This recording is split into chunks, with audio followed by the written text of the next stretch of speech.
اللہ تعالیٰ نے آدم علیہ الصلوۃ والسلام سے لے کے محمد صلی اللہ علیہ وسلم تک ہزاروں لاکھوں پیغمبر بھیجے، اور ان تمام پیغمبروں کا مقصد انسان کو انسان کی غلامی سے، انسان کو انسانوں کی غلامی سے نکال کے اللہ کی غلامی میں لانا۔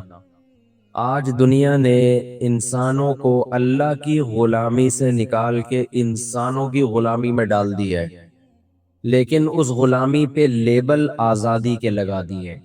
حقیقت میں آزاد نہیں کیا، بلکہ انسانوں کو انسانوں کی غلامی سے نکال کر ریاستوں کا غلام بنا دیا، اور ایسا غلام بنایا ہے، ایسا غلام کہ آپ ہل نہیں سکتے، آپ پر ان کے احکامات مسلط ہوں گے، آپ آواز نہیں اٹھا سکتے۔ اچھائی اور برائی کے معیار کو اپنے ہاتھ میں لے لیا۔ اس کو تو صحیح کرو یار، کچھ پہلے کوئی بیٹھ کے یہاں کسی نے چیک کیا تھا مائک؟ تو پھر کیوں ایسا ہو رہا ہے؟ تو انسانوں کو انسانوں کی غلامی سے نکال کر، اللہ کی غلامی سے نکال کر کس کی غلامی میں ڈال دیا؟ انسانوں کی غلامی میں۔ میں بار بار بیان میں ایک بات کہتا ہوں کہ کافر کے پروپیگنڈے سے متاثر نہیں ہونا چاہیے، اس کے لیبل سے متاثر نہیں ہونا چاہیے۔ وہ عنوان بہت اچھے لگاتا ہے۔ زہر کسی کو کھلانے کے دو طریقے ہوتے ہیں، ایک یہ کہ آپ بھی یہ بتائیں کہ یہ زہر ہے، کھا لو۔ دنیا میں کوئی بھی بے وقوف وہ زہر نہیں کھائے گا۔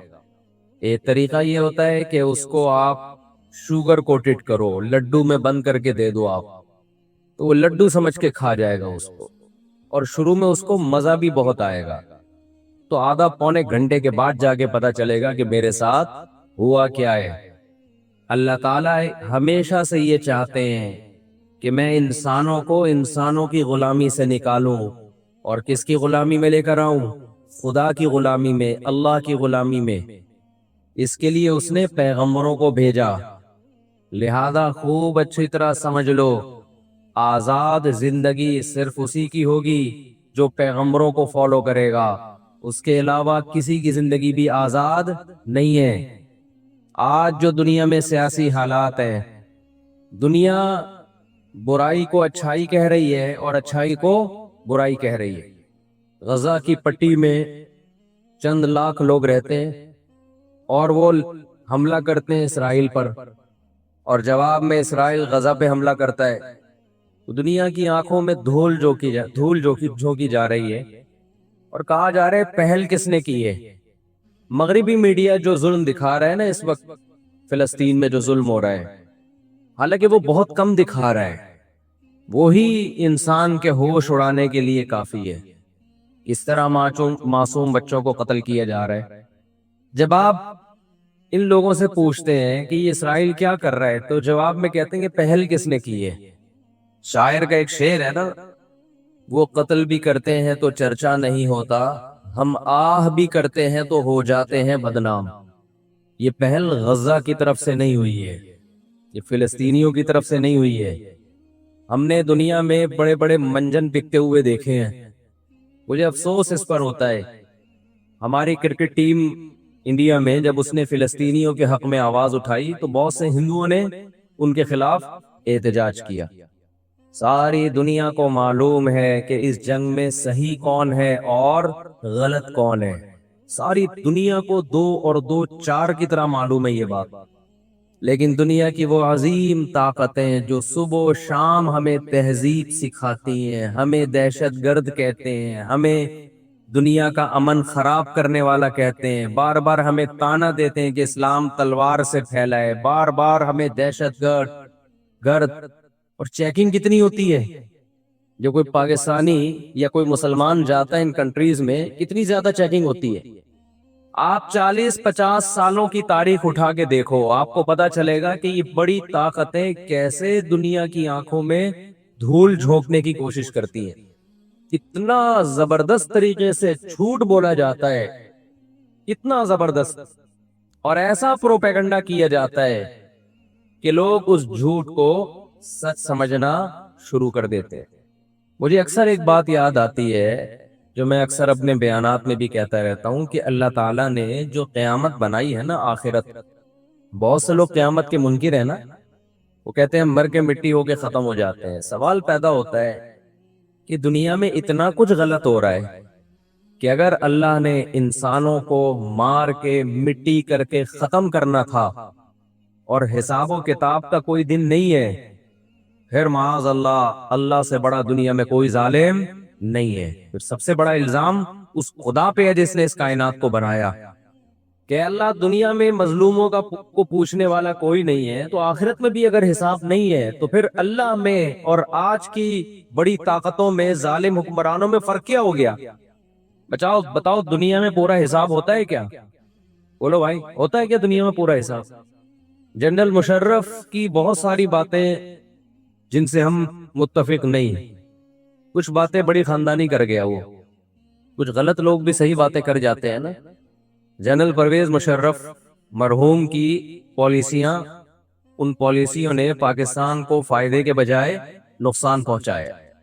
کچھ باتیں بڑی خاندانی کر گئے جنرل مشرف۔ جب امریکہ نے دباؤ ڈالا نا کہ آپ اڈے دو اور ہم نے افغانستان پہ حملہ کرنا ہے، جنرل مشرف کی چاہت نہیں تھی اڈے دینا۔ کس کی چاہت ہوگی کہ ہم اپنے ملک میں کسی آرمی کو گھسنے دیں؟ مشرف نے ایک بات کہی، اس وقت میں نے براہ راست وہ تقریر سنی کہ یہ دنیا ڈنڈے کی زبان سمجھتی ہے، جس کے پاس ڈنڈا ہے اس کی بات سنی بھی جائے گی، سمجھی بھی جائے گی اور اس کو فالو بھی کیا جائے گا۔ اس نے بزبان حال کہہ دیا کہ ڈنڈا آپ کے پاس ہوگا، پاور ہوگی، طاقت ہوگی، تو پھر آپ جو کہو گے وہ صحیح ہے، باقی سب کیا ہے؟ غلط۔ آج دنیا نے ڈنڈے کے زور سے منوا لیا ہے دنیا سے کہ جس کو ہم صحیح کہہ رہے ہیں وہ صحیح ہے، دلائل کی دنیا میں جانے کی ضرورت نہیں ہے۔ اس وقت دنیا میں دو بڑی طاقتیں ہیں جو اس وقت تیسری ورلڈ وار کی طرف دنیا کو لے کے جا رہی ہیں۔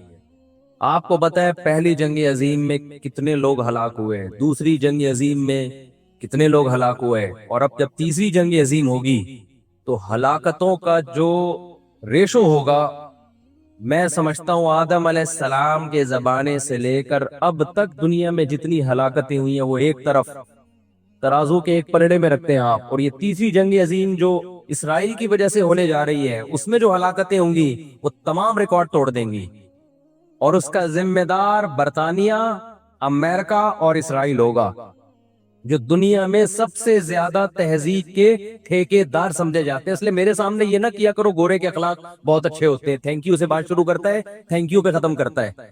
یہ ان کا تھینک یو قیامت کے دن ان کو خدا کے عذاب سے نہیں بچائے گا۔ ہمارا وہ شخص جو گالی سے بات شروع کر کے گالی پہ ختم کرتا ہے، خدا کی قسم ان سے اچھا ہے۔ وہ دنیا میں وہ ظلم اور بربریت نہیں کرتا جو یہ لوگ کر رہے ہیں۔ بہت آج نا ایٹیٹیوڈ، ان کے اخلاق، ان کی سڑکیں، ان کے روڈ، او بھائی دنیا کا خون چوس رہے ہیں یہ۔ اس اخلاق کا کیا کر رہے ہیں آپ نے؟ عراق میں جو بھوک سے بچوں کو مارا ہے وہ کس نے مارا ہے؟ مسلمانوں نے مارا ہے یا ان 27 اتحادیوں نے مارا ہے؟ وہ عراق اب تک اپنے پاؤں پہ کھڑا نہیں ہو پایا ہے۔ اس تباہی کا جو سینکڑوں بچے یونائٹڈ نیشن کی رپورٹ کے مطابق عراق میں بھوک سے مرے ہیں، ان کا ذمہ دار سعودی عرب ہے، پاکستان ہے، یا وہ 27 اتحادی ممالک ہیں جو سارے غیر مسلم کنٹریز ہیں جنہوں نے 27 ملکوں نے مل کے عراق پہ حملہ کیا تھا اور جھوٹا الزام لگایا کہ ان کے پاس کیمیکل ہتھیار ہے۔ اب بھی دنیا کو اگر ہوش نہیں آتا اور کفر کی حقیقت سمجھ میں نہیں آتی ہے، ہمارے لبرل اور سیکولر طبقے کو جو صبح و شام ان کے گن گاتے ہیں، تو پھر آپ کو اس کا اللہ کے سامنے حساب دینا پڑے گا۔ آج کے جو اخلاق ہیں نا دنیا میں، ان کی کیا ویلیو ہے؟ باپ پر 1 روپیہ خرچ نہیں کرنا، ماں کے لیے، ابا کے لیے اولڈ ہاؤس، اور اماں کے لیے کیا ہے؟ بولتے کیوں نہیں بھائی؟ اولڈ ہاؤس ہے۔ کبھی لڑتے نہیں ابا سے، کبھی لڑتے نہیں اماں سے۔ اس سے اچھا وہ بچہ ہے جو کبھی کبھار ابا سے لڑ بھی لیتا ہے، اماں سے لڑ بھی لیتا ہے، لیکن اسے پتا ہے کہ میں نے آخری دم تک ان بوڑھے ماں باپ کو اپنے سے جدا نہیں کرنا۔ وہ لڑکے توبہ استغفار کر لیتا ہے، وہ زیادہ بہتر ہے۔ دیکھنے میں یہ بدتمیز لگے گا آپ کو، خدا کی نظر میں اس کا مقام اس سے زیادہ ہے جو تمیزدار ہے۔ اس تمیز کا کرنا کیا ہے آپ نے؟ کہاں گئی وہ عالمی طاقت ہے؟ کہاں گئے وہ تہذیب کے ٹھیکیدار جو ہمیں تہذیب سکھاتے ہیں؟ ساری دنیا ایک بات جانتی ہے کہ 18ویں 20ویں صدی سے پہلے مکمل فلسطین یہ کس کے پاس تھا؟ بولو بھائی، یہ عربوں کے پاس تھا، مسلمانوں کے پاس تھا، ایک عرب کنٹری تھا۔ کون سے لا اور کون سے قانون کے تحت اس کو یہودیوں کے حوالے کیا گیا؟ زیادہ لمبی بحث نہ کیا کریں، سکے ماضی کی طرف جاؤ۔ کون سے قانون کے تحت اس میں یہودیوں کو لا کے زبردستی بسایا گیا ہے؟ آج بہت سے لبرل لوگ، سیکولر لوگ یا وہ مذہبی لوگ جو اصل میں ان کے دماغ میں سافٹ ویئر سیکولرزم ہی کے انسٹال ہوئے ہوئے ہیں، انہوں نے لبادہ مذہب کا اڑا ہوا ہے، آج وہ بھی چھپے لفظوں میں اسرائیل کی حمایت کر رہے ہوتے ہیں کہ جی زمینیں تو فلسطینیوں نے بیچی تھی یہودیوں کو۔ آپ اگر اپنے ملک میں کسی کو زمین خریدنے دیتے ہو تو کیا اس کا یہ مطلب ہوتا ہے کہ کل وہ آپ کا باپ بن جائے؟ دنیا میں کہیں کسی کنٹری میں یہ لا ہے کیا؟ آپ نے اجازت دی اپنے پڑوس میں آگے کسی شخص کو رہنے کی، کل اس نے آپ کے مکان پہ بھی قبضہ کر لیا، کل اس نے اپنی ریاست کا اعلان کر دیا۔ دنیا میں کہیں بھی اس بات کو تسلیم کیا جائے گا؟ دنیا میں 2 بڑی جنگیں ہو چکی ہیں، ان دونوں بڑی جنگوں میں کہیں بھی کسی مسلمان کا نام بولو نہیں آئے گا، کہیں بھی نہیں آئے گا کہ یہ کسی فلاں مسلم کی وجہ سے ہوئی ہے یہ جنگ۔ اور اب تیسری جنگ عظیم کی طرح، اور یہ جنگ ہوگی، یہ ذہن میں رکھیں، کیونکہ فلسطینی کسی قیمت پہ بھی یہودیوں کا تسلط فلسطین میں برداشت نہیں کریں گے۔ The fight to die. وہ لڑ کس کے لیے رہے بھائی؟ بولو موت کے لیے۔ جو موت کے لیے لڑتا ہے اس کو تو زمین چاہیے ہی نہیں، اس کو اپنا فرض ادا کرنا ہے۔ بھائی نہیں ہو سکتا، یہ نہیں ہو سکتا۔ اگر آپ فلسطینیوں کو دبانے کی کوشش کرو گے کہ جنگ کے زور سے ہم ان کو دبا کے ان پہ تسلط قائم کر لیں، تو 60-70 سال سے زیادہ عرصہ ہو گیا جنگ کے ذریعے ان پہ کنٹرول کرنے کی۔ اب تک کنٹرول، یہ 60 سال کا عرصہ بہت ہوتا ہے۔ اور اس میں آپ یہ نہ دیکھیں کہ چند یہودی تھے، چند ہزار یا چند لاکھ، اس کے پیچھے بہت بڑی طاقت جس کو امریکہ کہا جاتا ہے، اس طاقت کا بھرپور استعمال، اس کی مکمل سپورٹ کے بغیر کے باوجود بھی اب تک فلسطین پر مکمل کنٹرول نہیں ہوا ہے۔ انہیں کیا مل رہا ہے ان فلسطینیوں کو بھائی؟ آج وہ اسرائیل کے سامنے ہتھیار ڈال دیں، اسرائیل ان کو نیشنلٹی بھی دے گا، اسرائیل وہ لگژری لائف ان کو دے گا جس کا میں اور آپ تصور بھی نہیں کر سکتے، وہ لگژری لائف دے گا ان کو، لیکن وہ کسی قیمت پہ بھی آمادہ نہیں ہوں گے۔ تو افسوس ہمیں اس پر ہوتا ہے کہ جب ہم نیٹ پہ دیکھتے ہیں نا انڈیا ساتھ دے رہا ہے اسرائیل کا، اوپر سے کچھ بیان داغ دیتے ہیں تھوڑے سے فلسطینیوں کے حق میں تاکہ لوگوں کی تھوڑی سی ہمدردی ہمیں ملے، پس پردہ مکمل کس کو سپورٹ کر رہا ہے؟ اسرائیل کو۔ امریکن نیوز چینل بھی اوپر سے بیان دے دیتے ہیں فلسطین میں ظلم اور ہم نے اس کو روکنا ہے، مکمل سپورٹ کس کو کر رہا ہے؟ امریکہ، اسرائیل۔ اور برطانیہ تو ہے ہی اس فساد کی بنیاد رکھنے والا، رپورٹیں تو BBC بھی پیش کر رہا ہے فلسطینیوں کے حق میں، لیکن جو ریاست BBC کی مالک ہے وہ سپورٹ کس کو کر رہی ہے؟ اسرائیل کو۔ دیکھو ہم نہ یہودی کے خلاف ہیں، نہ عیسائیوں کے خلاف ہیں، نہ ہندوؤں کے خلاف ہیں، نہ سکھوں کے خلاف ہیں۔ ہندو، سکھ، عیسائی اور یہودی، ان کے بارے میں ہمارے پاس قرآن کی واضح تعلیمات ہے، لا اکراہ فی الدین قد تبین الرشد من الغی، دین میں کوئی زبردستی نہیں ہے، کسی شخص کو مذہب کی تبدیلی پر مجبور نہیں کیا جائے گا، کیونکہ اللہ نے سیدھا راستہ اور غلط راستہ 2 اور 2 4 کی طرح بیان کر دیا ہے۔ جس کا دل چاہے سیدھے راستے پہ چلے، جس کا دل چاہے برے راستے پہ چلے۔ قرآن نے یہ بھی واضح کر دیا کہ آپ کسی پر زبردستی نہیں کر سکتے، تلوار کی زور سے کسی کو اسلام میں داخل نہیں کر سکتے۔ اے اللہ ہم نے ان غیر مسلموں سے سلوک کیسا کرنا ہے یہ بھی قرآن نے بیان کر دیا، لا ينهاكم الله عن الذين لم يقاتلوكم في الدين ولم يخرجوكم من دياركم ان تبروهم، 28واں پارہ۔ جو بھی غیر مسلم ہے، چاہے وہ یہودی ہو، چاہے وہ عیسائی ہو، چاہے وہ ہندو ہو، سکھ ہو، بدھسٹ ہو، اللہ فرماتے ہیں اللہ تمہیں ان سے اچھے سلوک سے منع نہیں کر رہا، بلکہ اچھے سلوک کا اللہ تمہیں حکم دے رہا ہے۔ ہمارے نبی صلی اللہ علیہ وسلم جب کوئی یہودی بیمار ہوتا اس کی بھی عیادت کے لیے اسی طرح جایا کرتے تھے جیسے کسی مسلمان کی عیادت کے لیے جاتے. ہمارے نبی کی زوجہ ایک یہودی خاندان سے تھی، وہ اپنے یہودی خاندان کو ہدیے دیا کرتی تھی. ہمارے نبی صلی اللہ علیہ وسلم نے اس عمل سے انہیں منع نہیں کیا. اور آج بھی بہت سارے یہودی اسرائیل کے مسئلے میں فلسطینیوں کے ساتھ ہیں، ان کے حق میں مظاہرے کر رہے ہیں. ہماری دشمنی یہودیوں سے نہیں ہے، عیسائیوں سے نہیں ہے، ہماری دشمنی ان یہودیوں سے ہے جو اسرائیل کو سپورٹ کر رہے ہیں.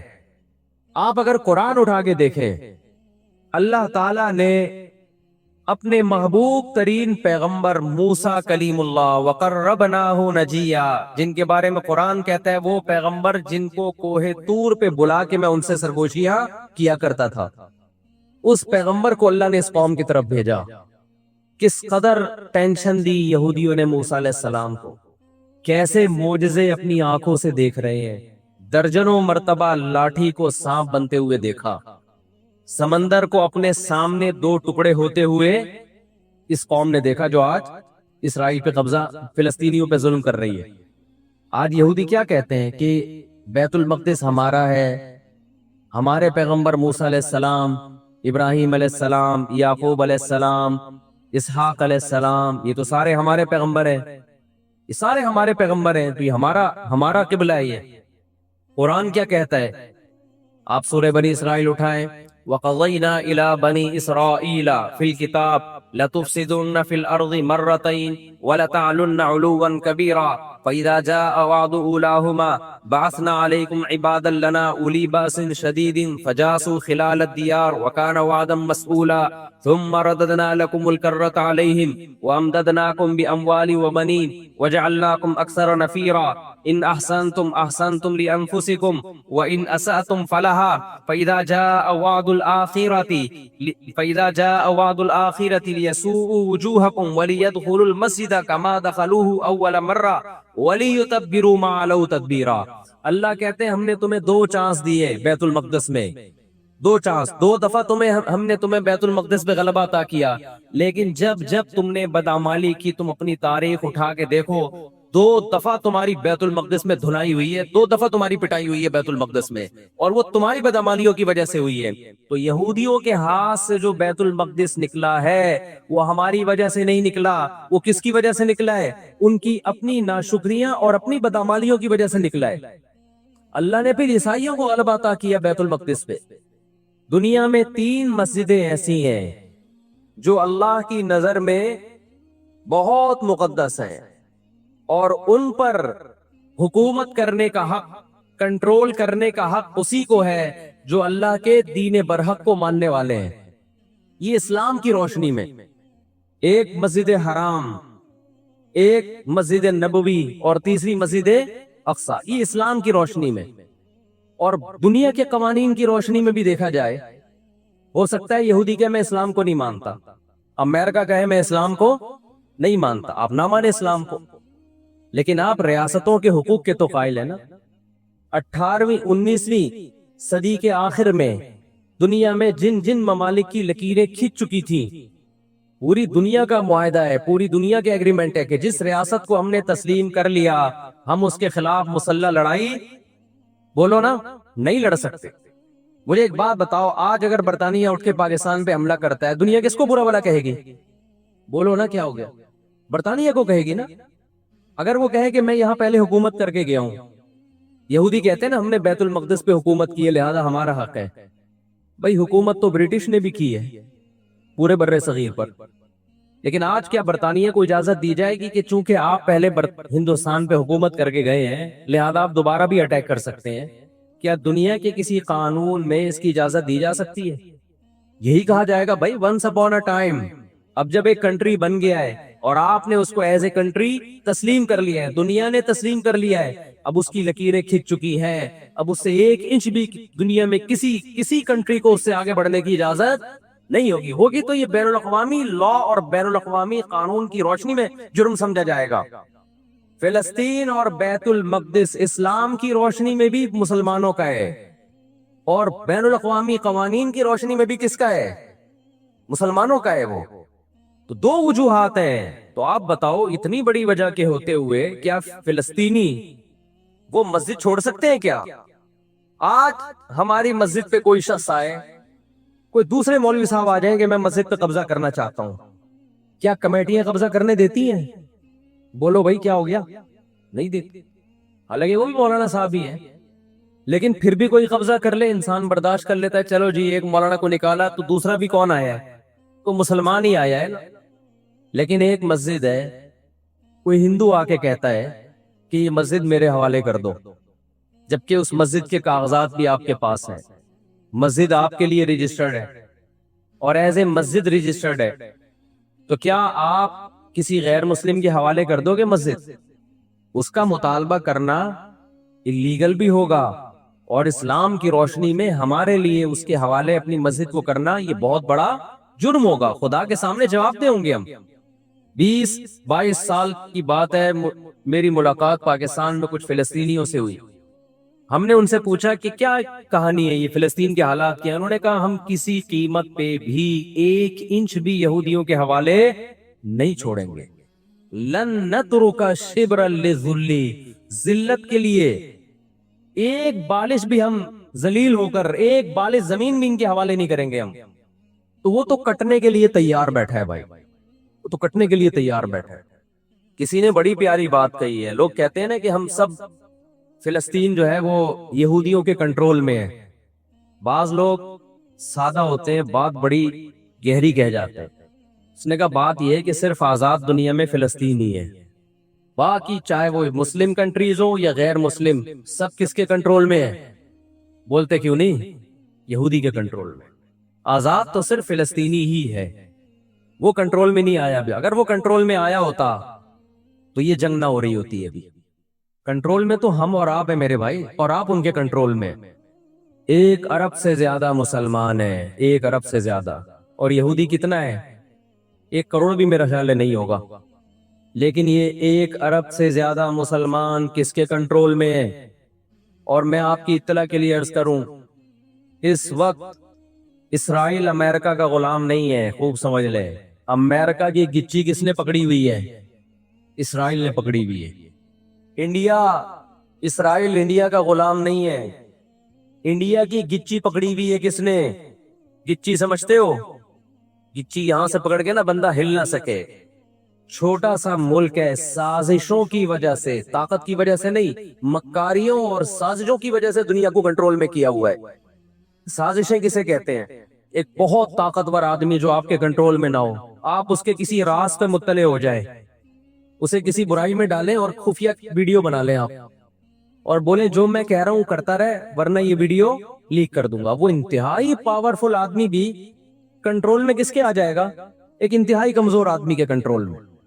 یہودیوں پر ان کی بدعمالیوں کی وجہ سے قرآن کیا کہتا ہے؟ غربت علیہم الذلہ, انہوں نے پیغمبروں کو قتل کیا, انہوں نے موسیٰ علیہ السلام کو صرف ستایا نہیں, بے انتہا ستایا. اتنے سارے معجزے دیکھنے کے باوجود انہوں نے عیسیٰ ابن مریم کو اللہ کا بیٹا کہا, عیسیٰ ابن مریم کو معاذ اللہ ولد الزنا کہا, حالانکہ ان کی اپنی کتابوں میں آج تک عیسیٰ ابن مریم کی گواہی, ان کے نبوت کے علامات موجود ہیں.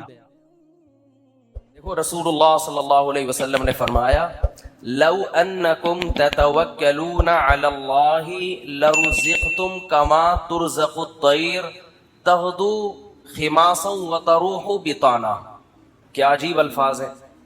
آپ صلی اللہ علیہ وسلم نے فرمایا اگر تم اللہ پہ ایسے توکل کرو جیسے توکل کرنے کا حق ہے. توکل کا مطلب اللہ کھلائے گا, کھلانے کی ذمہ داری اس نے لی ہے, ضرورتیں پوری کرنے کی ذمہ داری اس نے لی ہے. ایسے کرنا شروع کر دو, ٹینشن دل سے نکالو.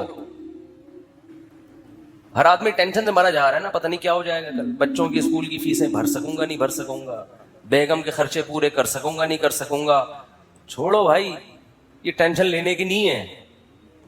آپ کہو کیوں نہیں ہے؟ گھر جائیں گے ٹینشن تو ملے گی نا وہاں سے. اس کا حل بتاتا ہوں میں بھی آپ کو, اس کا حل بتاتا ہوں میں, پہلے یہ حدیث مکمل کر لوں. تو آپ صلی اللہ علیہ وسلم نے فرمایا اگر تم اللہ پہ ایسے توکل کرو جیسے توکل کرنے کا حق ہے, لرزقتم, تمہیں ایسے رزق ملے گا جیسے پرندوں کو ملتا ہے. فرمایا تغدو خماسن، جب پرندہ صبح گھر سے نکلتا ہے پیٹ اس کا خالی، اسے نہیں پتا آج میں نے ٹماٹر بیچنے ہیں، آج میں نے رکشا چلانا ہے، کسی ملٹی نیشنل کمپنی میں نے میرا انٹرویو ہے، کیا کچھ بھی نہیں. صبح اس کو یہ بھی نہیں پتا ہوتا کہ سمت میں جانا ہے میں نے، بس نکلتا ہے اللہ کا نام لے کے. آپ دیکھو یہاں کوے جو ہے نا، کوے، ایک دوست نے ہمیں بتایا کہ صبح سارے کوے یہاں سے سرجانی ٹاؤن کی طرف جا رہے ہوتے ہیں، اور ہم نے دیکھا کووں کے غول، عصر کے بعد مغرب سے پہلے آپ دیکھو گے پورے کوے واپس آ رہے ہوتے ہیں، پتہ نہیں صدر سے، لی مارکیٹ سے، جہاں کے بھی کوے ہیں نا. میں نے تو پہلے سمجھا تھا کہ سرجانی ٹاؤن میں کوئی ویکینسی نکلی ہوئی ہے کووں کے لیے، حقیقت ہے سارے یہاں سے ٹریولنگ کر کے جا رہے ہوتے ہیں. وہ ان کو کہیں وہاں شاید زیادہ کوئی مردار وردار پڑے ہوئے ہوتے ہیں، کچھ کچرا مچرا اور یہ سب چیزیں نا، تو کووں کو مخبری ہو گئی، کووں کو مخبری ہو گئی بھائی لی مارکیٹ میں مال ابھی نہیں ختم، شارٹ چل رہا ہے، ابھی کہاں مال ہے. صبح خالی پیٹ جاتے ہیں اور شام کو چھیچڑوں سے پیٹ ان کے بھرے ہوئے ہوتے ہیں. تو رسول اللہ صلی اللہ علیہ وسلم نے فرمایا تغدو خماسا وتروح بطانا، صبح پرندہ نکلتا ہے خالی پیٹ، شام کو آتا ہے پیٹ اس کا بھرا ہوا ہوتا ہے. آپ کہہ سکتے ہیں کہ صرف پیٹ ہی ہماری بنیادی ضرورت، بول لو نا بھائی، نہیں ہے، پیٹ ہی تھوڑی ہے. یہ ایک مثال ہے، پرندے کی ضرورت پیٹ، اور جب پرندے کی شادی کا ٹائم آتا ہے تو اس کی ضرورت گھر بھی ہے یا نہیں؟ کیا خیال ہے بھائی؟ جب پرندوں کی مادہ انڈے بچے دینے، کبوتر کو دیکھ لو نا، یہ تو جوڑے بنا کے رہتے ہیں کبوتر، انڈے بچے کا ٹائم آتا ہے تو کبھی دیکھا کبوتر ٹینشن میں کہ یار بحریہ ٹاؤن تو ہاتھ سے نکل گیا ہے بھائی، بحریہ ٹاؤن کے پلاٹ تو نکل گیا ہاتھ سے، اور سرجانی بھی گیا. ایک صاحب مجھے کہنے لگے، میں 15 سال پہلے کسی اسٹیٹ ایجنٹ نے مجھے کہا تھا کہ 6 پلاٹ سرجانی میں لے کے ڈال دو زندگی بن جائے گی. مجھے کہنے لگا یار اتنا افسوس ہو رہا ہے، میں نے اس کی بات پہ عمل نہیں کیا. تو میں نے کہا 10-15 سال تو زندہ رہے گا، بھی تو نے ویسی قبر میں جانا ہے، عمل کر لیتا تو 10. تجھے اسٹیٹ ایجنٹ کہہ رہا تھا 15 سال کے بعد تیری زندگی بن جائے گی، میں تجھے کہہ رہا ہوں 15 سال کے بعد تو مرے گا، بن کے بھی تو قبر میں جائے گا.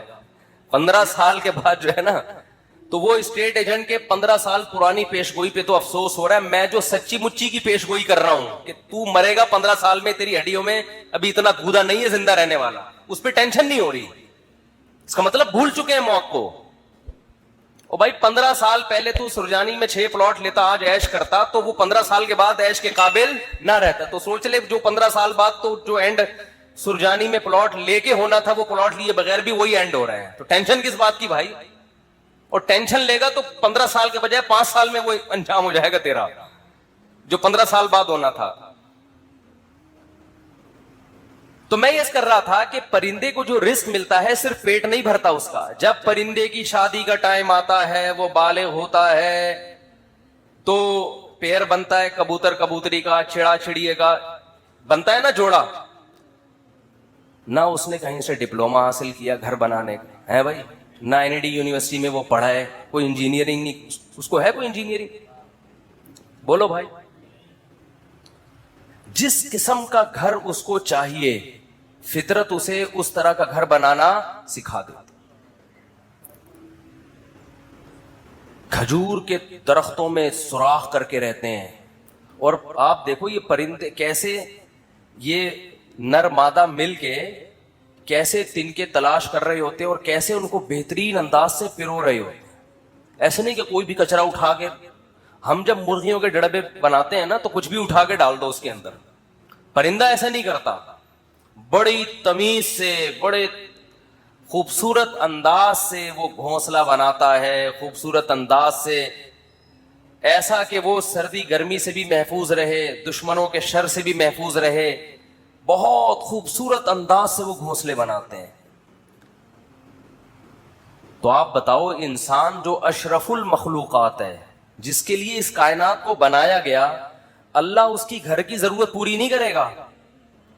ہے بھائی،